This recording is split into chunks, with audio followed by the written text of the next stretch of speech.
Hey Jim, I figured I'd ping you and to see if we could figure out the details on how how we got those Black Flag skateboards together. As best I remember it, since I lived just a couple blocks around from Rip City, and then I was able to finagle a job as a press agent over at Black Flag, I was able to hook you guys up with Ray Pettibone. That's correct. I remember at the time there was a couple of bands that did skateboards. One of them was Suicidal Tendencies. Yeah, Big Boys. At the Big Boys, and I think that Black Flag had some interest in producing a board, and they didn't know anything about it. So Jordan was privy to a couple of the conversations and said, "Well, we have someone in the business that sells skateboards. Let you talk to him." Yeah. So we arranged a meeting. This had to be in the early 80s, I think 84. Yeah. And we went down to the Lawndale area.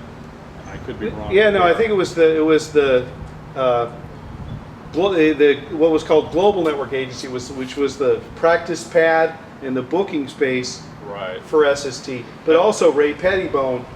It was all a bunch of offices, like dentist offices or whatever, and one of them was Ray Pettibone's gallery. Right.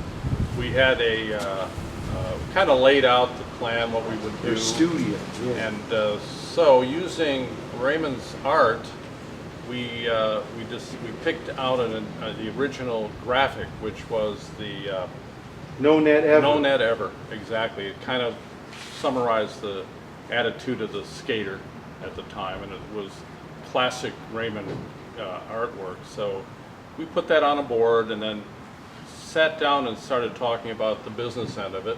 Yeah. And while we're in the studio talking, I glance across the floor and I see an old like metal desk, and I see there's like someone under the desk, and I say to Greg again, I said, "Well, who's that?"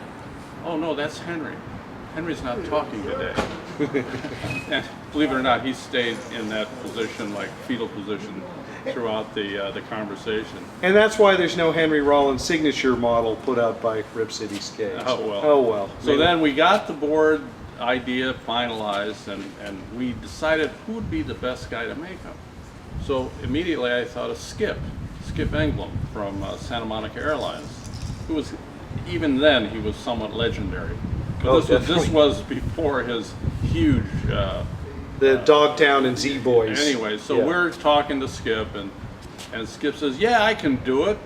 So we planned on running 150 boards, which to a little skate shop was an enormous amount, big investment. So we get the artwork, we get it to Skip, and he's going to screen it, or have it screened for us. And so he brings back the finished product.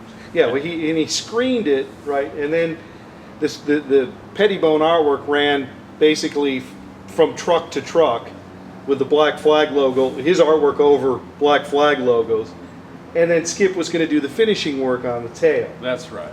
Put the Black Flag bars on. So anyway, here he comes proudly with 15 boxes of skateboards, and pulls one out and lays it on the counter and shows us, and Bill looks at it, that's my partner, and I look at it and I think, well, what's wrong with this picture? He had the bars on wrong. It was the first one was down. Yeah. Down, up, and Bill freaks out.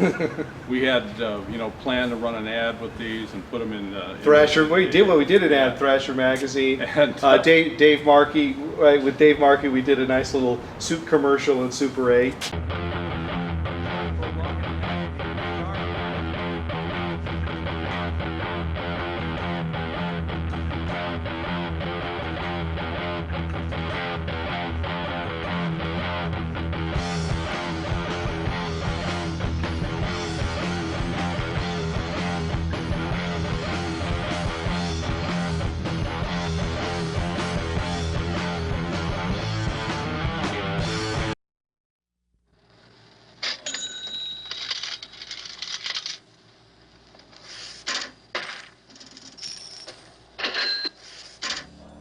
Rip City Skates in Santa Monica introduces the new Raymond Pettibone skateboard designs for 1984.